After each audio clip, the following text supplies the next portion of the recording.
Атам болсо режиссер, 57 жыл өмүрүн ушул искусство арнаган киши. Апабыз болсо актриса. Бир тууганыңан бөлөк сага мындай өйдө эч ким болбойт деген да.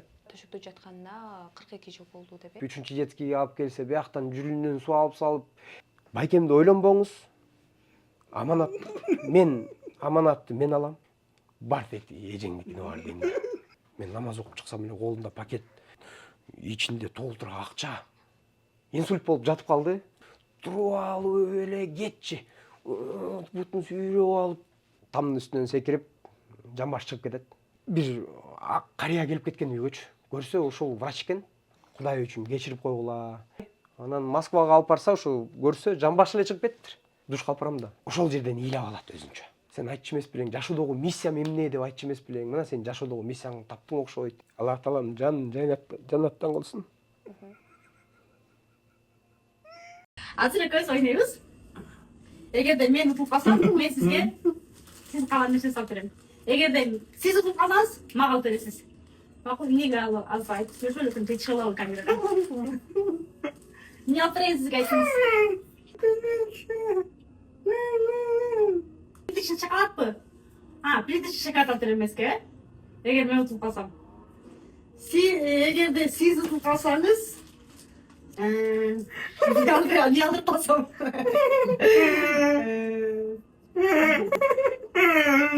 Жолугуп алып бересиз. Саламатсыздарбы, урматтуу Жыл сайын YouTube каналыбыздын көрөрмандары. Азыркы этапта сиздерге бир жакшынакай маекти тартуулганы турабыз. Эмне дегенде, бүгүнкү Instagram баракчаны көбүбүз эле карап калсак, ар дайым эле жүзүбүзгө жылмаюу тартуулай турган, ар дайым өзүбүзгө шүгүрчүлүк алып келе турган видеолорду тартуулап жаткан мырза Медер мырзага келип калдык. Ал видеолордун тартылышына себепкер болгон мырзабыз. Тынчтык мырза. Ооба. Переходи на ООО Комбо тарифинде андан дагы көбүрөөк интернет. Кош интернет топтомун танда. Wi-Fi тарат. Яндекс Плюсту кошуп ал. Тасмаларды жана телешоуларды көр. Музыка ук. Переходи на ООО Комбо. Сага керектүүнүн бардыгы. Кеңиздер саламатсыздарбы? Саламатчылык жакшы, Кудайга шүгүр. Майрамыңыздар менен эң биринчиден эле ыйык Рамазан айында 23 февраль майрам болуп жатат. Майрамыңыздар менен чын жүрөктөн куттуктайм. Анан сиздердин үйүңүздөргө конокко келип калдык. Инстаграмдан видеоңуздар бир популярдуу болуп, сүймөнчүлүккө ээ болуп, бардыгы өзүңүздөр айтып калбадыңыздарбы жогоруда. Биз Инстаграм баракчаны негизи көп адамдарга шүгүрчүлүк келтиргиле деп эле ачканбыз депчи. Дал ушул тилегиңиздерге жетип атасыздар, Ооба. Иншалла, бисмиллахир-рахманир-рахим. Негизи Instagram страничканы биз ошол жана жогоруда айткандай, биз жөн эле ошол элдерге шүгүр келтиргилечи бир. Анткени элдерде мындай да ойлонуп көрсөк, буту колубуз иштейт, көзүбүз көрөт, бутубуз басат, бирок шүгүр келтирбейт экенбиз да. Кээ бирөөсү велосипед тээп баратса, машинем жок болсо, дагы бир демем жок. Буякта ошол же баса албайт, же өзүнүн эмесин эмете албайт, анан ушул кишинин бир жашоосун көргөзүп, элдерге бир шүгүр келтиргилечи. Анткени бизде дагы көп кишилер бар да. Үйлөрүнө барсаң, үйлөрү муздак. Жан дүйнөң муздап кетет да. Үй жыпжылуу, бирок жан дүйнөң муздап кетет да. Анткени бактылуулук жок, мээрим жок. Бир мындай кандайдыр бир эмелер жок да. Анан ошону көрүп дайыма ушул акча, бактылуулук акчада эмес да. Бактылуулук бул ар бир көз ирмемде. Азыр мисалы үчүн байкебиз деле, мисалы үчүн бүгүн бактылуусузбу? Бактылуу да. Бактылуулук бул акчада эмес, материалдын жакта эмес да. Бактылуулук бул мына ушул бүгүнкү күнүбүздө да. Азыркы моментибизде. Ушуну бир жакшылап бир түшүнүп алсын элдер деп ошол максатта гана ачканбыз. Кудайга шүгүр, максатыбызга жетип атабыз. Кээ бир айымдар жазып атат, келинчегим жанагындай тамак берип, анан ойноп эметкен видеолорун көрүп алып, сиз аябай мээримдүү экенсиз. Мен сизди көрүп, күйөөмө мындан дагы жакшыраак, жолдошума мындан да жакшыраак эки эсе мамилем өзгөрдү. Анан мындан кийин намазымды дагы бекемдеп атам деген кишилер болуп атат да. Анан альхамдулилля деп атабыз. Кээ бир кишилер айтып атат, мен проблемам аябай көп деп жүрсөм, меники жок эсе турбайбы депчи. Анан сагындай биз аябай ошону көрүп алып, аябай сүйүнүп атабыз. Биздин максатыбыз ошол, самый главный ошол максатыбызга жетип атабыз. Келиңиздер, азыркы этапта мен өзүңүздөр боюнча кененирээк таанышкым келип турат да. Өзүңүздөр боюнча кененирээк айта кетсеңиздер, дал ушул Тынчтык мырзаны Инстаграмдан кыскача жазып кеткен экенсиздер, азыркы этапта төшөктө жатканына 42 жыл болду деп, дал ушул ооруга чалдыгып калганда эмне болду? Кандай кырсык? Эми ал үчүн тиги Жумгал районуна барыш керек, чейекке барыш керек. Кичинекей экен. Жаңы алиппе майрамы бүтүп, анан алиппе майрамынан келип эле баягы бала да ойноп бешке чыгып, ага чейин бул Атанын тагдыры деген бир спектакльде ойноп жүрөт, аткарып. Атам болсо режиссер, 57 жыл өмүрүн ушул искусствого арнаган киши. Апабыз болсо актриса, ырчы. Анан Аттарын айта кетесизби? Ибраимов Бексултан Ибраимович деген атабыз. Мамабыз болсо Мамбетова Роза Табалдиевна деген кишилер болчу. Экөө тең ушул сүйүнөбүз да. Анткени бизди тарбиялаганда бир тууганыңан бөлөк сага мындай өйдө эч ким болбойт деген да. Ошондой болуп тарбиялап берген. Кудайга шүгүр. Суктанабыз азыр. 1 жыл, 2 жыл болуп калды ушу энебизди жоготконубузга. Анан энебиз негизи опекун болчу бул кишиге. Энебиз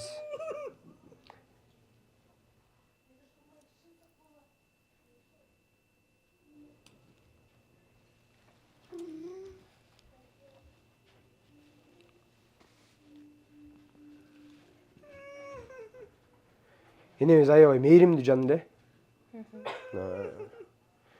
Башка бир энелерди деле көрүп атабыз да.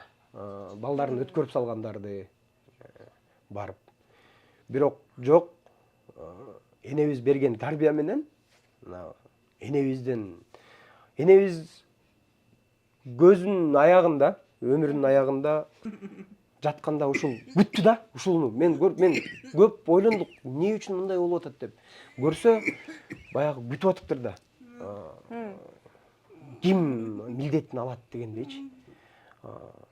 Анан кирип өзүбүздүн колубуздан узаттык. Анан кирип, мама, байкемди ойлонбоңуз. Аманатты мен алам. Мойнума алам деп, анан ушул байкем менин колумда калып калган ошол себептен. Атак ошо бир туугандарыбыз бар, эки эжебиз бар. Альхамдулилля, инибиз бар. Бирок ошол биздин колубузда. Мен кээде айтам да, кээде экөөбүз деле урушуп кетебиз да. Бир тууганбыз урушуп кетебиз, үйдө деле болот да. Идиш аяк деле кагышат, экөөбүз деле урушуп кетебиз. Айтам, бар деди, эжеңдикине бар дейм да. Жобосо бар деди, иниңдикине барып жашап кел бир 10 күн. Барбайм дейт да. Барбайт. Көнү алган сизге. Көнү алганда мына экөөбүз эми мындай айтканда бир 3 жашыман баштап эле ушул кичинекей кезимден баштап эле колун тартып, жана баламды стористен көрүп калдыңызбы, ошондой болуп эле колунан тартып, чайын берип, анан туалетке алып барып ушундай көнүп калгам да. Анан эми мен деле бул кишисиз өмүрүмдү өзүм деле элестете албайм. Мен негизи көп ойлончумун. Мен ушул жашоого келген ар бир адамдын миссиясы болот да. Менин миссиям эмне депчи. Менин миссиям эмне бул жашоодо деп. Аябай көп ойлонуп, анан келинчегиме да айтчумун да, мен может ошо атам бизге мындай атаман калган нерсе, өзүм дагы ушул искусство тармагындамын, анан может ушул жактан бир элдерге бир тарбия беремби деп аябай көп ойлонуп ушинтип жүргөм. Анан бир Талай деген досубуз айтып калды, ушу Инстаграм баракчасын ач деп. Анан ошентип ачып калдык. Биз сөздөн аябай алыстап кеттик. Анан айтып калбадыңызбы, мен кайра жанакы сөзгө кайткым келип турат да. Апам 2 жыл мурун кайтыш болуп кетти, анан ошондо күткөн экен депчи, ким милдетин алат экен деп айтып калдыңыз да.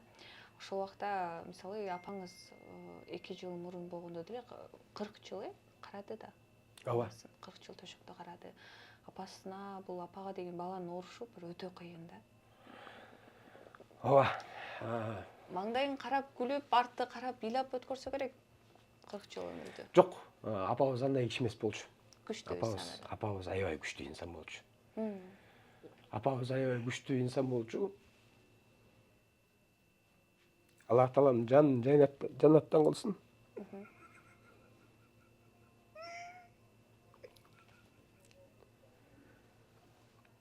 Апабыз дайым күлүп жүрчү. Бизде ошого үйрөткөн да. Кандайдыр бир проблема болбосун балам. Сенде барбы, жокпу, дайыма күлүп жүр депчи. Эч кимге билгизбе. Сенин чөнтөгүңдө акча жогун билгизбе эч качан. Эч качан жок деп айтпа дечи да. Дайыма менде бар деп айт. Менде Кудайга шүгүр баары жакшы деп айт депчи. Өзү дагы ошо Кудайга шүгүр. Бизде жакшы, бүт жакшы деп, эгерде биз баягы бир башка бир максатта боло турган болсо, бир акча чогултуп, азыр көрүп атпайбызбы, элдер сбор чогултуп, дегинтип, минтип. Жок. Эгерде ошенте турган болсок, апабыз бизди ошого үйрөтүп коймок да. Бир жолу кызыктуу история айтып берейин. Жума намазга алып барып калам. Кичинекеймин да, өзүм 8-класс, 9-класспын. Анан жума намазга алып барайын деп жума намазга алып барып калам. Анан жумадан чыксак эле, мен намаз окуп чыксам эле колумда пакет, анан ичинде толтура акча. Анан сүйлөп баратсам элдер акча берип атат, мен баягы акчанын баарын кайрап, баягы садака сурап аткандарга таратып жүрөм ошол жактачы. Ар бирөөнө берип эле, жок бизге кереги жок деп ошентип эметсем, анан бирөө бир байке кыйкырды да. Сен эмне? Биз ага берген акчаны сен кайра таратып атасың. Сага берген жокпуз биз. Жөн кылып кой деп аябай эметти. Ошондон кийин такыр алып барбай калдым да жумагачы. Жумага, айт намазга. Атаң ушундай ниетибиз бар болчу да, мындай бир алып барып, өзүнүн деле ниети бар, мечитке барып эме кылгандычы. Өзү деле бир даватка чыгып келгенбиз бир нече жолу. 3-4 жолу чыгып келдик чогуу 2 жолу чыктык 2 жолу. Вот, ошондой. Апабыз болсо ошондой бир күчтүү киши болчу, күчтүү инсан болчу. 40 жыл ушул өмүрүн арнады. Апабыз ушундай шайыр киши болчу, видеосунда көрсөтүп берип койсу, келин менен ойногон, келини менен ойногон бир видеосу бар. Ошо видеолорду берип коебуз. Ошондой. Атасычы? Атасы болсо 2010-жылы каза болду. Атабыз өмүрүнүн жарымын эмес, жарымынан көбүн искусство тармагына арнап кетти да. Жумгал театрында главный режиссер болуп жүрдү. Нарын театрында главный режиссер болуп жүрдү. Андан кийин бул жерде Министерство культурада көп жыл эмгектенди. Ушул жерде Министерство культурада эл чыгармачылык борборунда иштеп жүрдү. Ибраимов Бексултан Ибраимович деген киши болчу. Ошол атабыз негизи баягы атаңан көргөн, энеңен көргөн бир тарбия, бул тетиги бир канча бир балдарыңа чейин, сенин балдарыңдын балдарыңа чейин жетет экен да. Анан биздин айтып кетчү нерсебиз балага кички кезинен баштап, баланын жашынан, аялды башынан деп коет го. Анан тарбияны кичинекей кезинен баштап бериш керек экен. Ал негизи айтып коет го, уядан эмнени көрсөң учкун ошону аласың депчи. Демек, үй бүлөбүздө кандай тарбияны алсак, демек жашообузда дагы дал ошол нерсенин баарын пайдаланып жашайбыз да. Анан мен сизди карап отуруп, бир тууганыңызга болгон ушунчалык бир сүйүүнү көрө алдым да. Ата-энеңиздер сиздерди мыкты кылып чоңойткон экен чындыгында. Сиз айтып калдыңыз, бизге мыкты тарбия берген депчи.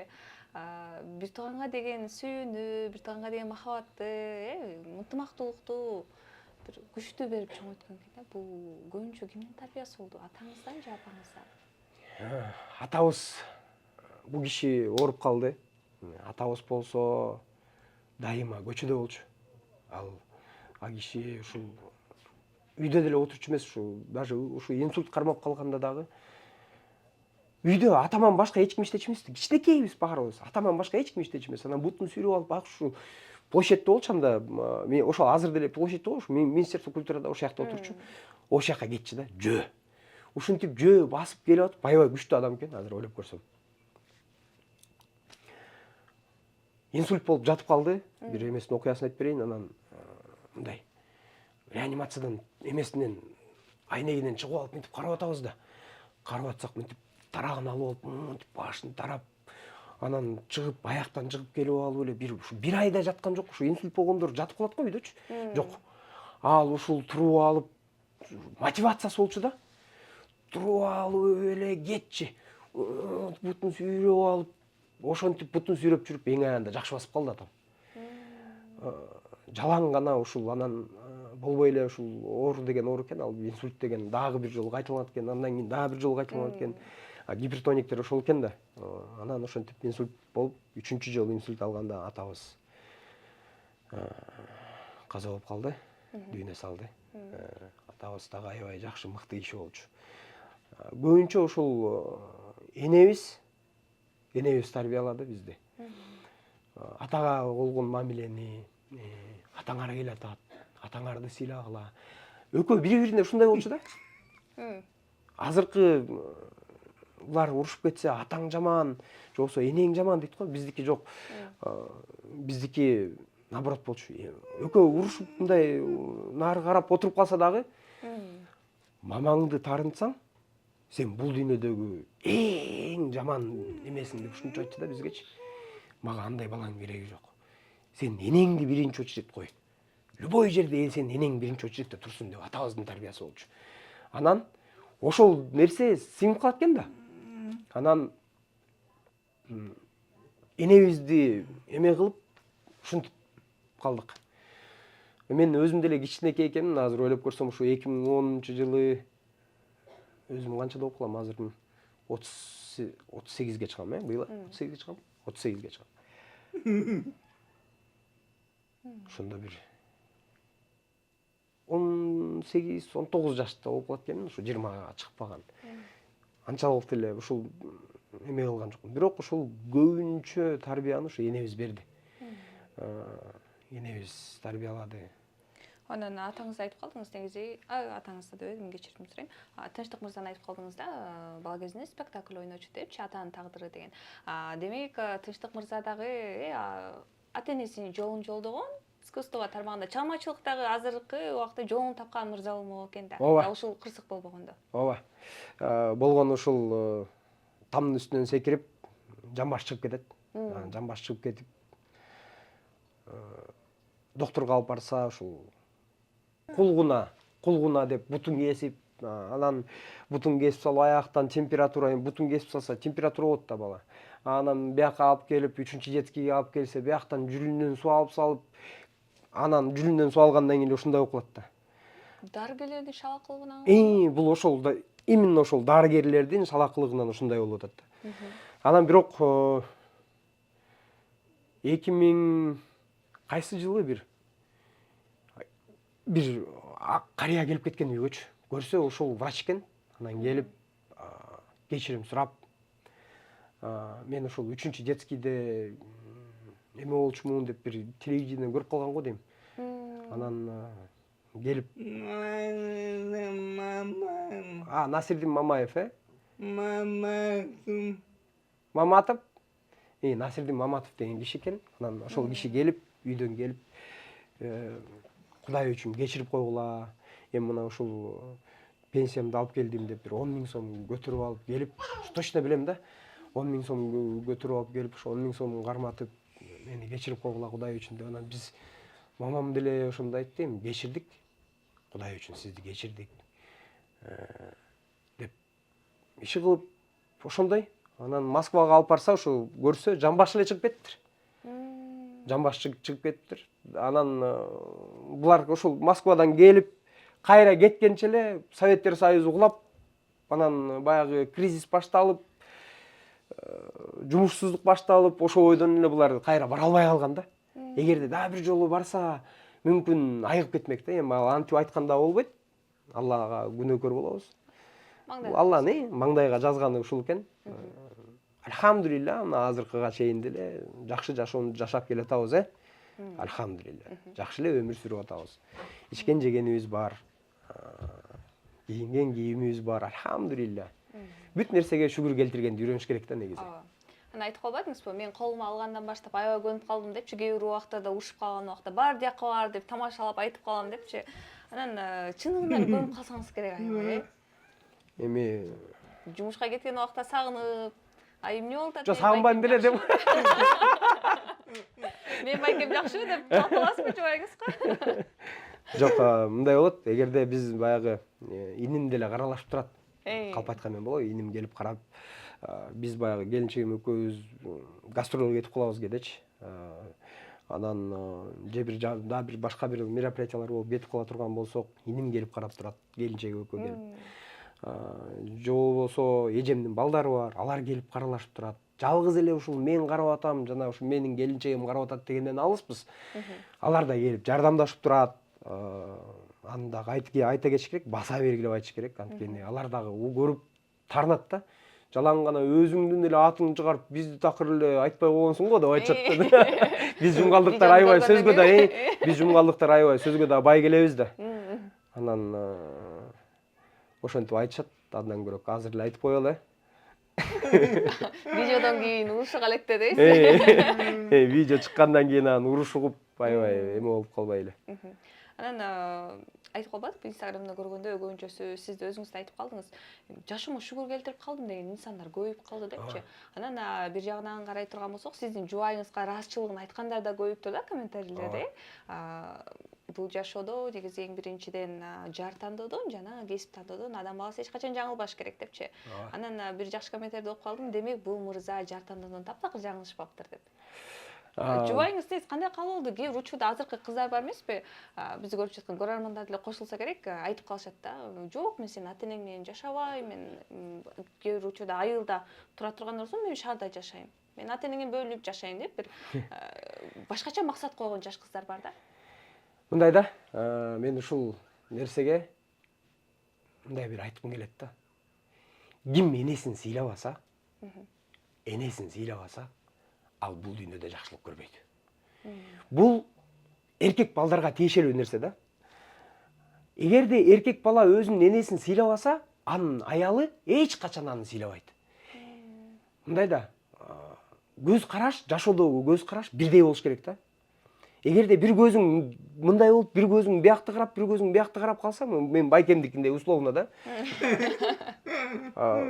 Бул уже мындай туура эмес көрүү да. Туура эмес көрүү да.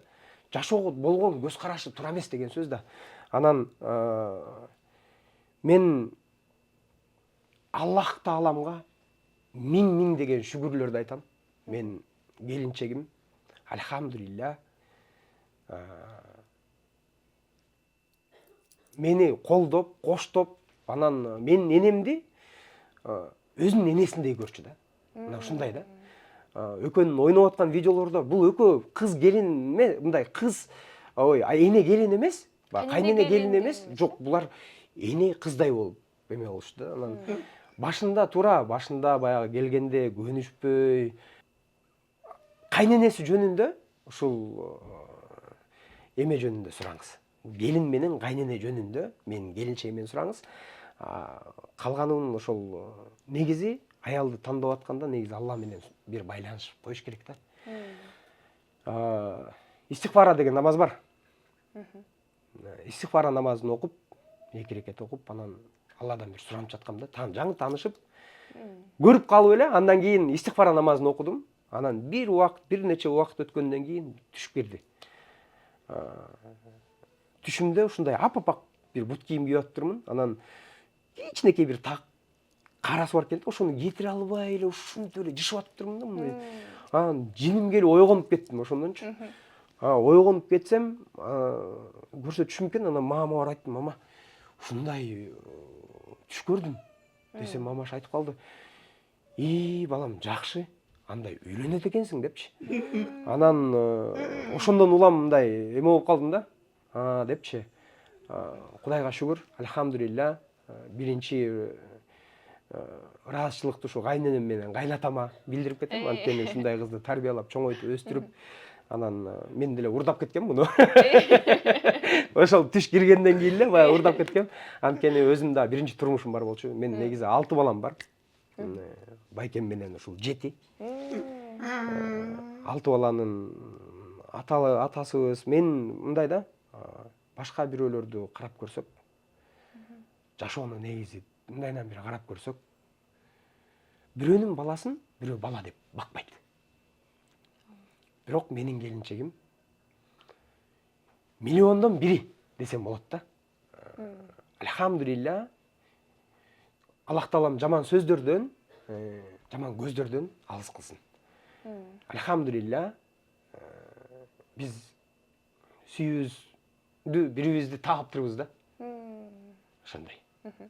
Ооба, негизинен эле бул суроону эмнеге бердим? Анткени азыркы тапта балким жубай тандоодон адашып жүргөндөр бар да.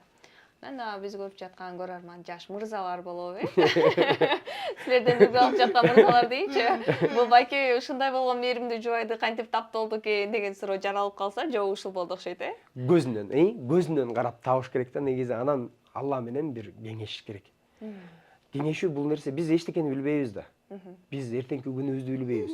Биз азыр 5 мүнөттөн кийин эмне болорубузду билбейбиз. 2 секундада эмне болорубузду билбейбиз. Анан бул нерсе Алладан. Мен көрсө Аллах Таала мага ушундай бир турмуш бериптир, жашоо бериптир. Альхамдулилля, ушундай келинчек берип коюптур. Альхамдулилля, жашообузда көп нерсеге баягы биз деле шүгүрдү азыр эле баштап калдык да. Биз деле мурун мындайды билчү эмеспиз да. Эмне үчүн жок? Эмне үчүн тигинде бар, бизде жок? Эмне үчүн мында бар, бизде жок деп элечи. Көрсө, канчалык шүгүр келтирген сайын, ошончолук Аллах Таалам жүрөгүңдү ачып, жашооңду так-такыр бөлөкчө болуп калат экен да. Көзүңө көрүнбөй аткан нерселер, мындай бир кичинекей бир нерселер болот жашоодочу. Элементарно бирөө бир кусок нан алып келип калса, же болбосо бирөө бир белек берип калса, же болбосо дагы бирдеме болсо, сен бирөөгө бир белек берип калсаң, ошондон бир бакыт издеш керек экен да. Жөн эле бир мындай бир азыркылар билбейм. Мен азыр өзүм деле балдарым, кыздарым чоңоюп келди. Бирөөсү болсо 2-чи курс бүтүп атат, бирөөсү болсо мына 9-класс бүтүп атат, андан кийинкилер 5-чи, 4-чү, 3-чү, 2-чи чыгып, анан кичинекейин көрдүңүз жана жүрөт. Мама апасынын аркасынан биягына жүгүрүп, 2-ге чыгып калды. Ошол, альхамдулилля. Аллахыма миң мертебе шүгүрлөр болсун. Ошол. Балдарым деп айтып калдыңыз. Балдарыңыз да ушул Тынчтык мырзага жакын болсо керек. Келип ойношуп, эркелеп. Ооба. Кичкейинен эле байкасаңыз болот. Баягы чоңдору болсо камерадан качып, переходный возрастта, анан тиги чоңдорун туурап, кичүүлөрү деле баягы камерадан качып, анан кичинекей балам ушул дайыма ушул жанында. Биз ушул жумушка кеткенде да ушул кичинекей балам карап калат. Ушул карап калат. Чайын берет, туалетке алып барат. Анан ушундай да, суднасын ташыйт. Ушул кичинекей балам Аллах Таалам ушуну дагы, кстати, ушуну дагы Алладан сурап алгам. Мына ушул таравих намаздарында меники ушул 5 кыз да. Азыр ушул 5 кыз, мына ушул жалгыз бир уулум бар. Ушул уулумду Алладан сурап алгам. Ушул таравих намаздарында күнүгө барып дуа кылам. Я Алла, мага уул бер, я Алла, мага уул бер деп эле ушинтип мага эркек бала бер, мага ушундай акылдуу бала бер, мага мындай бала бер. Күнүгө барып ыйлап сурайм. Анан как раз келинчегимдин боюнда бар болчу. Анан до конца билген жокпуз, баягы кээ бирөө барып УЗИден барып билип алат го, биз до конца билген жокпуз. Анан келинчегим да баягы кесири болуп жатып, анан көзүн ачып караса эле баягы эркек бала экен да, анан улам эле алмаштырбайбы деп элечи, мынтип эле коркуп эле тиги көрсөтүп койгула, чочоң көрсөтүп койгула деп элечи. Барыңыздар күткөнү унутурбай, азыркы тапта колуңузду узартып, колумду узартып, Аллах таалам дагы билүүчү зат. Биз көрбөгөн, билбеген нерселерди Аллах таалам кадыр зат, Аллах таалам баарын билет. Ошол. Ушул балам карап калат. Тынчтык мырзанын өзү тууралуу сурамам келип турат да. Эмне менен алек болот? Сиздер дал ушул жумушка кетип калган убакта, же болбосо баарыңыздар мындай үйдө болгон убакта эмне менен алек болот? Көбүнчө көрүп калам, жубайыңыз менен ойноп калат, Оюндан башка эмне кылышат? Эми биз мындай да, биз дайыма бул менен баягы сүйлөшүп турабыз. Бул ушул көбүнчө убактысы телевизор менен өтөт. Ар кандай сериалдар, ар кандай кинолор, өзү да кинону жакшы көрөт, кинонун атаманы. Такыр өзү да эмоциональный. Аябай эмоциональный да. Мен деле эмоциональный. Бизде баягы эмоциялар мындай зашкаливает да. Биздики баягы атабыз дагы, энебиз дагы актер, актриса болгондон баягы бирөө режиссер, бирөө актриса болгондон аябай мындай эмоцияларыбыз кайнап турат да биздикичи. Анан ушул кече ушул каралганы ушул телевизор, кечке ушул телевизорду азыр болсо ушул жакындан бери интернетке чыгып калгандан бери телефон алам деп атат. Мен эми Инстаграмда карап комментарийлерди окуп ошолорго жооп берем деп атат. Анан эми көрөбүз го, билбейм. Стористен тынчтык мырзаны салам достор деп Аныс деле тиги күнүгө учурашып атат. Өзүнүн видеолорун көрүп сүйүнүп калып жатабы? Ай, мага ушунча просмотр келиптир деп. Өткөндө айтып атпайм, жанагындай биринчи жолу, жанагы биринчи видеону эми биз баягы көнүш адат менен эле мындай бутун тартып, жаздыгын алып бияка коюп, бат-баттан кыймылдап көнүп калгам да. Жасалмалуулук жок тарт. Жок, ал жерде жок. Ал жерде баягы бир мындай бир жасалмалуулук, мындай аяр алып, мындай анан деп мынтип биз кандай алып жүрсөм, ошондой алып эле отургузуп эме кылгам да. Анан көбүнчө элдердин баары тең ушундай жазды да. Комментарийлер ушундай жаман комментарийлер жазды. Балаңан көрүп кал, сен деген акмак экенсиң. Не деген акмакчылык, не деген орой мамиле. Сен деген сен мынтип бакпай эле өткөрүп сал. Сен акмак турбайсыңбы деди. Анан буга айтып атпаймынбы? Ушинтип атат. Защитага туруп койбойсуңбу? Ичинде бирдеме деп койбойсуң депчи. Анан биринчи күн такыр уктаган жокмун. Угуп алып келинчегим экөөбүз тең аябай уктаган жокпуз. Келинчегим мени успокаивать этип коет, мен муну успокаивать этип коем. Бул мага келип айтат, эми эчтеке болбойт. Эме болбойт деп. Биз ойлогон эмеспиз да, эми анчалык кетип калат экенчи. Мен тарайбик намазга кирип баратканда бир 40 000 болчу. Чыксам эле 86 000 болуп кетти просмотр. Ёлки деп комментарийлерди ача койсом эле бүттү, ошо ойдон уктабай калдым да. Ошол күнү такыр түнү уктаган жокмун. Анан ооз жаап бекитип алып деле уйкум начар. Ошондон бери мына кечээ күнү араң биринчи жолу уктадым. Тынчыраак. Тынчыраак. Эми сиздердин тиги YouTube каналында аңдып калат экенмин да. Эми комментарийлер эмне деп жатат болду экен депчи. Эмне деп жабат?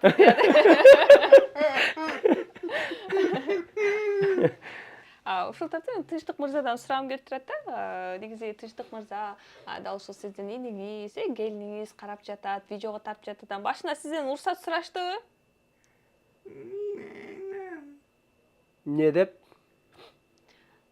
Тынчтык мырза сизди видеого тарталы, ушинтип соцсеттерге чыгаралы деп сурадыбы келиниңиз менен иниңиз? Эмне дедиңиз аларга?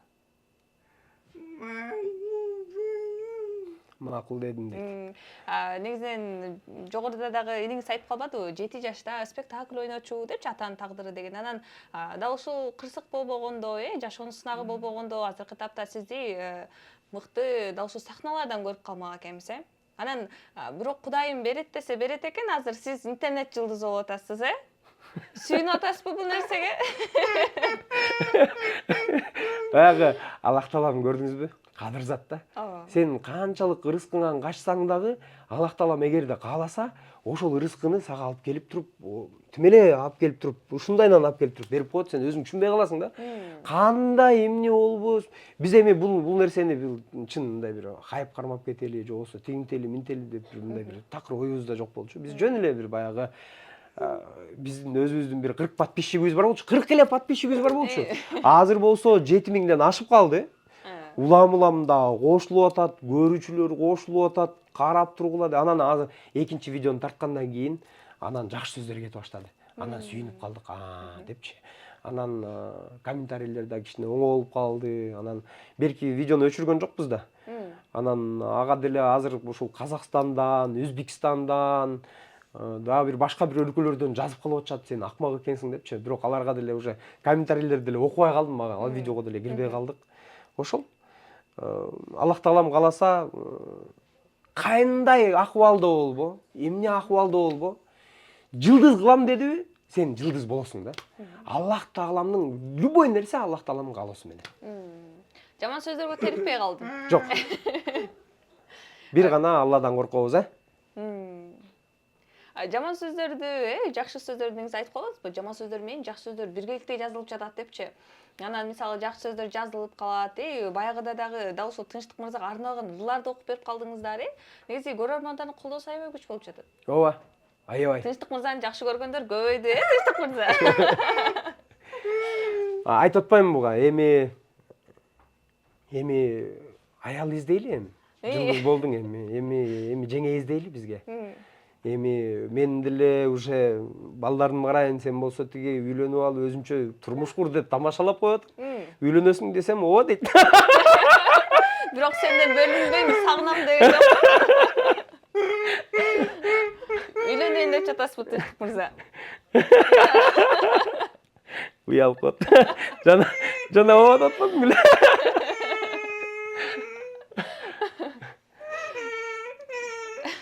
Мен досторум аябай жакшы. Анан досторумдун арасында бир Бабыржан деген досум бар. Ал келип буну менен отуруп алып тамашалашып, отуруп сүйлөшүп кетет. Анан братан качан үйлөнөсүң деп аткан өткөндө элечи.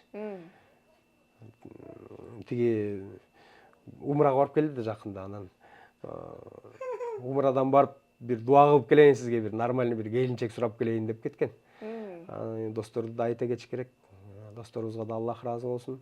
Ушул именно ушул досторубуздун эмесинен ушул Instagram страничканы ачып калдык. Досторубуз айтып калды, эми ушунча карап атасыңар, эметип атасыңар, эми ушинтип силер деле сбор ачпагыла деп. Жана жок, мен айттым, жок, сбор ачпайбыз деп. Ушундай бир страничка ачып эле, ушунун жашоосун көргөзгүлө, бизге деле интересно депчи. Анан бир досубуз бар, блогер ал деле. Анан хорошо деп, анан ошонун айтуусу менен эле барып бир мындай штатив алып келип калдык, анан бир микрофон алып келип калдык, иши кылып, ошентип. Анан блогингди баштап калдык. Биринчи жөн эле киргизип койгонбуз. Анан экинчи деле видеобузду жөн эле бир 50-60 эле видео болду. Анан тамак берип аткан видеосу 36 000 болуп кетти да. 36 000 болуп кетти деп аябай бири-бирибизди карап, келинчек экөөбүз карап, андай цифраны көрбөгөн жаныбыз. Жаңылык болду силерге. Аябай жаңылык болду да. Биз экөөбүз сүрөттөрүбүздү киргизсек, ошо максимум бир 100 лайк алат. Анан бүттү, ошол бойдон токтоп калат го. Азыр болсо братан аркасынан Аллах таалам дуа тилектер аябай жакшы болуп атат. Анан иншалла ушул дуа тилектердин аркасынан дагы өзүбүздүн үйлүү болуп калсакпы деп дагы аябай бир эметип атабыз. Аллах таалам бизге бир үй насип кылса, биз өзүбүз да умрага барып келгенбиз. Дуа тилектер кабыл болот деген чыптын да. Бул ар бир дуа кабыл болот да. Ар бир дуа кабыл болот. Жөн кур калбайт да. Бул дүйнөдө, же болбосо наркы дүйнөдө обязательно ушунун эмесин аласың. Анан бирөөгө дуа кылып атканда, бирөөгө комментарий жазып атканда, мен ушуну түшүндүм да. Чын жүрөгүңдөн жазат экенсиң да. Мындай жүрөгүңдө болгон нерсени жазат экенсиң. Оюңан чыгарып бирдеме жаза албайт экенсиң да. Анан ошо элдерден да бир суранып кетчү нерсе, комментарий жазып атканда кичине мындай эмени карап, ойлонуп туруп жазгылачы, суранычы. Анткени бул аябай коркунучтуу нерсе. Бир периште амин деп кое турган болсо, дал ошондой болуп калышы мүмкүн да. Анткени биз эртеңки күнүбүздү билбейбиз. Ким кандай акыбалда болот, мен мындай акыбалда болуп каламбы, же башка бирөө ушундай акыбалда болуп калабы, ошон үчүн бирөөгө дагы бир сөз айтып атканда, бирдеме кылып атканда, ошону бир аябай бир мындай кылдаттык менен айтыш керек да. Кылдаттык менен обращение кылыш керек. Анан любой дуа кабыл болот дегенге чын. Мен умрага барып келдим деп айтып калдым го. Барып майда чүйдө нерселердин баарын эле сурап келе бериптирбиз да. Келинчегиме 16, анан тиги кызыма 16 депчи. Аллах таалам кадырзат экөөнү да тең ошондой. Берип койду. Берип койду, уже берип койду. Майда чүйдөлөрдүн баары тең исполнено да. Вот мындай список бар болчу да. Эмне сурайм деп мындай список жазып алып баргам да.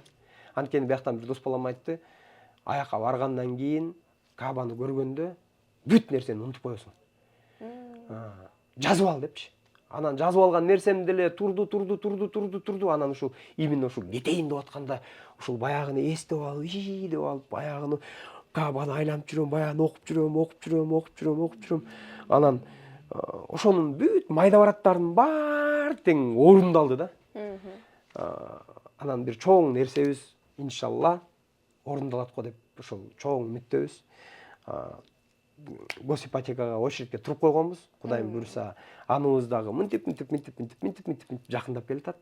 Иншалла алда бир орундалып калат, Ооба, азыркы этапта биз Тынчтык мырзанын комнатасында турабыз, чакан бөлмөсүндө.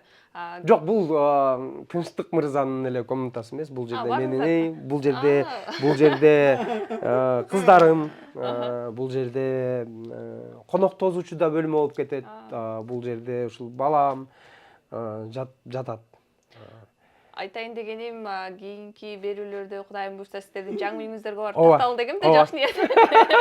Кудайым буйруса анда уже өзүбүздүн бөлмөбүздө болуп калабыз, ар кимибиз өзүбүздүн бөлмөбүздө. Иншалла. Азыркы этапта мисалы бизди көрүп жаткан көрөрмандар деле кызыгышы мүмкүн. Мен сиздерге келе жаткан убакта сөзсүз түрдө үйдүн дал ушул бурчу тартылат эмеспи? Анан мен ойлогон элем да, жана сизге тамашалап күлүп атмай, бат эле кирип калдык го депчи. Дал ушул көпчүлүк көрөрмандарга айткым келип турат да, сиз сүгүрчүлүктү көбүрөөк айтат экенсиз да. Ушул нерсеңизге аябай ыраазы болуп турам. Адам баласы негизи дүйнөнү чөнтөккө сакташ керек, жүрөк эмес деп айтат го. Бул эң жакшы сапаттардын бири экен. Анан сиз айтып калдыңыз, мен үйүм дал ушул жатакананын эле биягына келе калсаңар депчи. Анан дал ушул жатакананын эле бир тарабын алып жашайт экенсиздер, Мен ушунду биягы бир өзүм бир борончу байкемдин бир сөзүн эстеп кеттим да. Сиз жаңы эле ушинтип адрести айтып атсаңызчы. Чоң бир особняк турат, ошол жака келчи деп чакырып туруп, анан кийин особнякка келдим десе, особняктын бери жагына өтсөң кичинекей бир кепиштан турат, ошол жака кирсең дегендей. Альхамдулилля, да бир жолу ушул общежитиянын бир бурчунда жашайбыз. Аллах таалам ушуга дагы шүгүр, анткени үйүбүз жылуу. Биринчиден, ушул жетекчиликке рахмат. Ушул бөлмөлөрдү, бул негизи көркөм сүрөт окуу жайынын жатаканасы. Анан тиги эме бар. Үстүндө Күреңкеев көчүп келди да, училище. Анан бизди да чыккыла деди. Анан аябай настроениябыз бузулду. Ыйладык. Намаздарда туруп аябай ыйладым. Алла, эмне кылабыз деп, келинчегимдин көзү токтоп калган, эмне кыларыбызды билбей калганбыз. 6 бала менен элестетиңиз, буну сүйрөп алып каяка барабыз деп атабыз. Анан эмне кылабыз деп, анан деп эле намаздарда туруп дуа кылдык. Я Алла, бизге өзүң ушул нерседен өзүң сактай, биз каяка барабыз эмне кылабыз, я Алла, өзүң жол көрсөт деп ушинтип калсак эле. Анан Күреңкеевдин директору бар, Советжан деген. Жакшы байке. Советжан байке как раз комиссия менен мындай өтүп баратыптыр. Анан биздин да директор, биздики аял киши, атын унутуп атам. Анан экөө чогулуп туруп калыптыр. Анан сен эмне кыласың дейт. Анан мен бара турган жерим жок, кандай кылам? Анан Советжан байке айтты, анда сен коркпой эле жашай бер, бурчтан эшик чыгарып ал деп койду. Анан ошондон кийин эле сүйүнүп эле, анан бүт кошуналарыбыздын баары кеткен. Ушул жалгыз эле биз, анан бул жерде да бир Мырза деген да бир кошунабыз бар, Мырза байке. Ошол Экөөбүз деле калып калдык. Экөөбүз эле калып калдык ушул кийилтейген общежитияда экөөбүз. Үстүндө дагы бир экөө бар экен. Анан сөздөрдү сурагым келип турат да. Тынчтык мырзаны сиздер карайсыздар, багасыздар, бир кыйынчылык туудурбайбы? Кыйынчылык туудуруп калган убактар болобу? Анткени мен жазган комментарийлерден улам сурагым келип турат да ушул нерсени. Эми бул жашоодо оңой эчтеке жок. Мен буну Алланын бир сыноосу катары билем да. Караш оп-оңой эле деп айтыштан алыспын. Кыйын. Кээде ушундай кыйын болот. Орул адамдыкы орулу да. Анан ар кандай болуп калышы мүмкүн. Ар кандай моменттер болуп калат, ар кандай эмелер болуп калат. Ар кандай болот. Кыйын эле. Бул кээде экөөбүз душка барып, душ алып барам да. Душта общий, анан кээде душка коюп коем. Бул ошол жерден ыйлап алат өзүнчө. Душту ачып берип коем, бул ыйлайт. Мен укмаксанга салып бер жакта тура берем. Бугу чыксын деп. Бугу чыксын депчи, анан бул деле эме да эми жан. Мында дагы жүрөк бар, менде дагы жүрөк бар. Менде дагы нерв бар. Менде дагы эме бар да, баягы семейный быт. Үйгө акча алып келиш керек. Элементарно үйгө нан таап келиш керек деген эркекте бир задача бар го. Ошондой. Анан ошол нерсе, анан бул кээде аябай мындай кысылып кетет, бирок намаздарда башың саждага тийген кезде кадимкидей мээң ордуңа келет го, баягы мындай. Жанагы бир видео бар го. Сиз жаңы айтсаңыз мындай.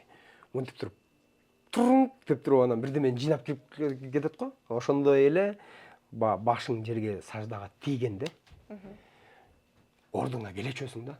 Анткени намаз бул любой адамды оңдоп коет да. Башың саждага тийгенде сен түшүнөсүң да, сен эч ким экениңдичи. Сен канчалык монтип өзүңдү көтөрбө, канчалык көтөрмөлөбө, мындай болбо. Сен канчалык жылдыз болбо, канчалык эме болбо, бирок сен баары Алланын астында, сен эчтеке эмессиң да. Ошон үчүн ушул намаздарда келгенде башың жерге тийгенде анан эсиңе келесиң, кой. Мен анда ушул жашоодогу бир кечүүтөн баштап ошентип ойлонуп калдым. Кстати, ушу келинчегим айтып калды. Сен айтчу эмес белең? Азыр деген карачы канча деген кишилер шүгүр келтирип атат. Сен айтчу эмес белең? Жашоодогу миссиям эмне деп айтчу эмес белең? Мына сен жашоодогу миссияңды таптың окшойт депчи. Мурун эле чыгарып баштасак болмок экен депчи. Анан эми бул дагы Алланын буйругу. Ушул күнгө дагы ушул күндү көрсөткөнүнө дагы миң мертебе шүгүрлөр болсун. Эми жалгыз эле өзүм бүт подкасттын баарын сүйлөп салбай, келинчегиме дагы кичине орун бошотуп берейин, Келиңиздер. Биз азыркы этапта кайнагасы менен келин оюну хит болгон, Айымны жанында турабыз. Кандайсыз? Саламатсызбы? Ассаламу алейкум. Жаңы келин болуп келген күндөн баштап ойлойсуз экөөбүз. Мен жаңы келин болуп келгенде, мен жолдошум ала качып келген. Ага чейин айтчы, мен апам өлү меримдүү, аябай сонун киши деп айтчы. Аны деп коркуп ала качып келген да, анан ошондон бери эле жаңы мен акеме келдим, үйгө келип турган. Колун чай берип атканда колун артка тартабыз да, артка тартканда мага айтат да, чай бер дейт да. Мен өлө коркуп, мынтип мындай колун аркага атып, мынтип акырын кылдатып мынтип атсам эле жолдошум деп салат, мен коркуп кетип эле кантип кылам, колу кайрылып калат, сынып калат деп. Коркуттуңузбу келиниңизди? Ошонткенен жок, эчтеке болбойт дегенден анан ошондон бери чогуу, жаңы 2014-жылы үйлөнгөнбүз. Ошондон бери чогуубуз. Апам көп нерсени үйрөткөн да. Мен анткени жаңы келин болуп келгенде жаңы келин сүрдөйт эмес белең, жаңы келин болуп келгенде апамдарды тамакка чакырмакпыз, анан плов бышыр деп калды жолдошум. Эт менен жакшы даамдуу бышырдым, бирок тузун кошпой койдум.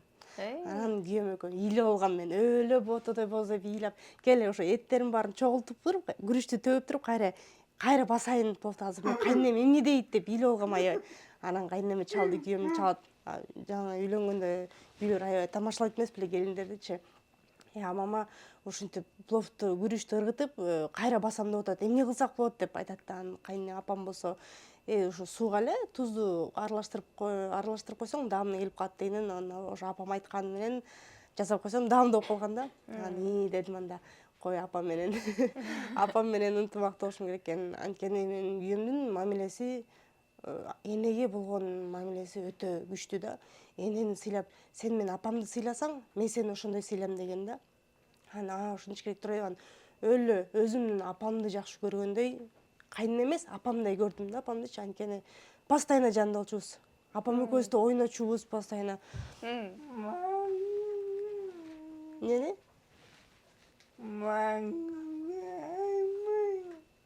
Эмнени айтпайсыңбы?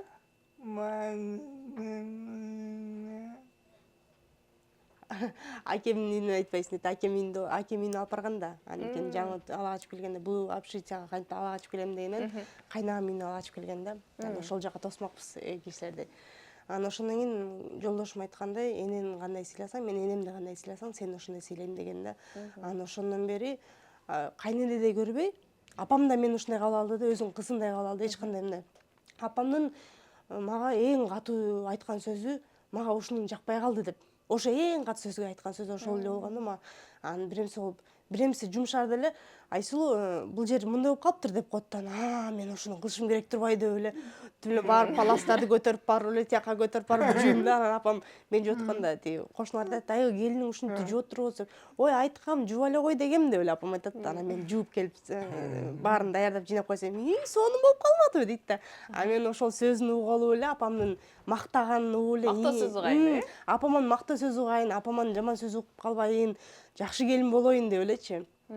Ошону аракет кылып эле деп ар бир нерсесин эле жасап эле апа деп эле анан келе калып эле бутун жуугалып эле апа кел мынтейин деп элечи. Анан апам мен эмнени айтсам эле апам макул боло берчү да. Апам эч качан жок мынтпе тинтпе деп айтчу эмес. Апа келиңиз мындай кылалы, апа кел трен тарталы да. Биздин эмес бар, жаңы абыз сынында болгондо апа кел тарталы, билейли деген. Ошо билейли дегенде жок ой болбойт дейт да. Жок апа келиңиз деле эркелеп эле. Апам эркелеп эле, апам мындай кылалы, тиндей кылалы десе апам макул колдоп эле. Мамилеңиздер жакшы. Мамилеси аябай сонун болчу. Анан ушул тапта сурамым келип турат да, негизинен эле жакында Инстаграмга активдүү болуп баштадыңыздар, Анан кино тасмага барып келдиңиздер, Тынчтык мырзанын чогуу жете эле алып. Негизи көбүнчө дал ушундай сейилдөөлөргө, кинолорго көп барып турасыздарбы?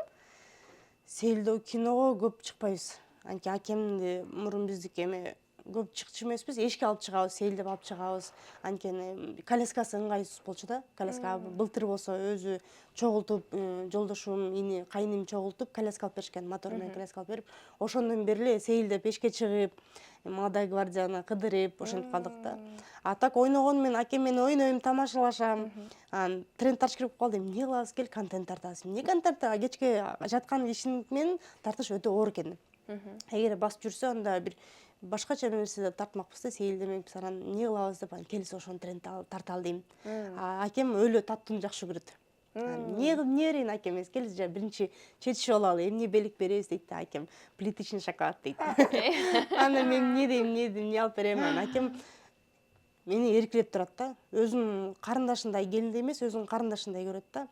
Анан мейли да эмнени алдырып алсам деп акем эркелеп анан жолуктоп коем да. Анан ошондон кийин эми эч жазалма жок, аякта атайын прям атайын ушундай жазалма ойноо эмес, прям болгондой эле ойнодук да. Анткени жанында кызым отурган, кызым карап берди, кандай чын болсун оюн деп. Ошондой эле. Спорттун аягы эмне болду? Спорттун аягы мен утуп калдым. Анан акем буюрса мага жолук алып берем деп. Жолук качан алып беребиз, Тынчтык мырза? Буюрсабы? Буюрса. Келиңизге жолук подарок этет турбайсызбы? Пенсия алат да акем. Пенсиясынан мага кайната кайнелерим эмес беле, чоң эне, чоң аталар пенсиясынан бөлүп берет эмес беле. Анан акем өзүнүн пенсиясынан мага жолук алып берем дейт, өзүм алып берем дейт. Башкаларды колдоочулар келиңиз, биз алып берип коелучу дегендер болду, комментарийлер болду да. Кайнагаңыз утулуп койбойт белеңиз дегендерчи. А биз андай ойду жок да, жазалма кылган жокпуз да. Анан көрүп мен алып берип коеюнчу жолукту, мен алып берейинчи дегендер болду да. Анан акем айтам да, аке ошентип сиздин подписчиктериңиз дейм, подписчиктериңиз мен алып берейинчи жолукту деп атса, жок, алба. Мен өзүм алып берем дейт. Өзүңдүн пенсияма алып берем. Өзүм алып берем дейт да. Анан өзүм алып берем деп. негизи Instagram баракчаны көрүп деп сүйлөшүп калбадыкпы? Анан сиздер мыкты тил табыша алган экенсиздер, Азыр менин кайнагам айтат өзүнүн өмүр баянын, анан мен которуп берем силерге деп. Ошону биз чыгарып атканда биринчи жөн эле кел айтып атты да, комментарий келип атты, инсульт алып калдыбы, эмне болуп кетти деп суроолор болду да. Анан ошону биз кызыктуу болуп, мен да билбейм да. Ошондо мен да өзүм жаңы уктум. Келинс аке ошону тартып көрөлү бөлүк менен, анткени акем жай сүйлөгөнү менен биздин тартканыбыз өтө узарып кетет да. Келинс бөлүк болуп, мен угайын, как раз өзүм да билген эмесмин. Анан ошону угалы дедим да. Анан суроолор берип, анан аке деген мен жаңы турмушка келгенде мен ата энем жакта, өзүм жакта чүйдөн болом да, тергешет. Биздечи апам тергейт, жеңелерим тергешет. Анан жаңы келем, келин болуп келгенде апама сурагам да. Апа бизде ушинтип тергешет, эмне дешим керек дейм да. Айтсам айтат ушинтип эки кайнэжем бар. Улуу кайнэжемди дыйкандагы эже деп коет. Андан кийинки үйдө жашайт, жанымда жүргөн үчүн үйдөгү эже деп коет да. Анан акем болгондон кийин акем деп. Видеодо да айтып кеткен, мен атынан атай албайм, аке дейм депчи. Кайным бар. Кайнымды эмне дейм, апа десем, уул бала деп кой, кичи бала деп кой дейт да. Салттыгын сактайсыз дейсизби? Мен негизи ошого жакын экем да. Уул кичи бала деп кайныма келем да. Кичи бала десем, жеңе коюңузчу, андай коюңуз, мен жөн эле атыман эле атаңыз деп, анан атыман эле бир эле кайнымды атайм. Калган баарын тергейм да.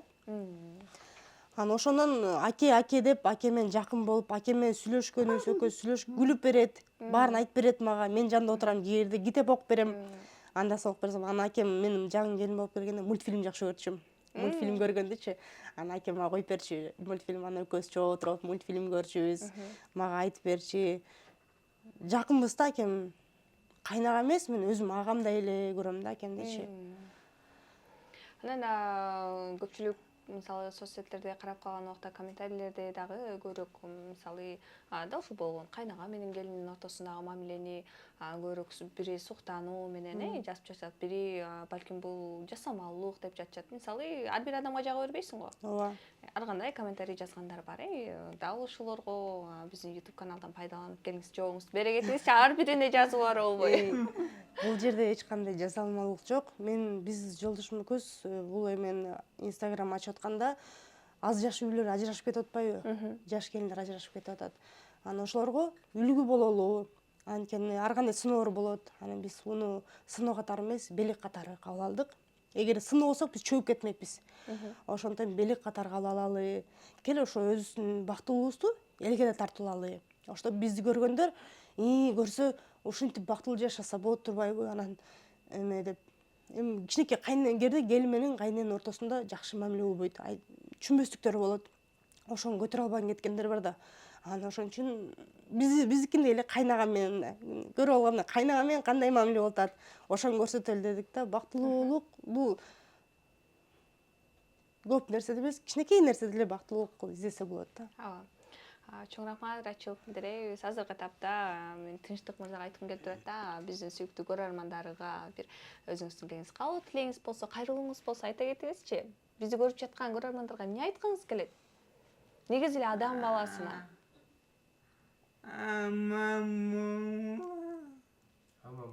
Аман болгула.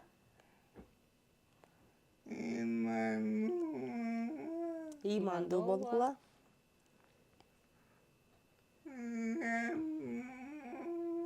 Кандай? Нысаптуу болгула. Ыймандуу болгула. Жакшылап билип алам. Инсаптуу болгула дейт. Инсаптуу болуу, Анан ар дайым мендей позитивдүү жашагыла дейбизби? Позитивдүү жашай турбайсыз, күлүп коет экенсиз ар дайым. Акем өтө эмоционалдуу. Даже мультфильмде пилдер өлүп калса да ошого дейлей берет. Чүшүн жаңы эле үйдө элек бат эле күлүп калдык го, Өтө эмоционалдуу адам да. Анан эч качан кайгырбайлы, ар дайым да ушул Тынчтык мырзадай болуп, ар бир күнүбүзгө шүгүрчүлүк келтирип, анан күлүп жашайлы.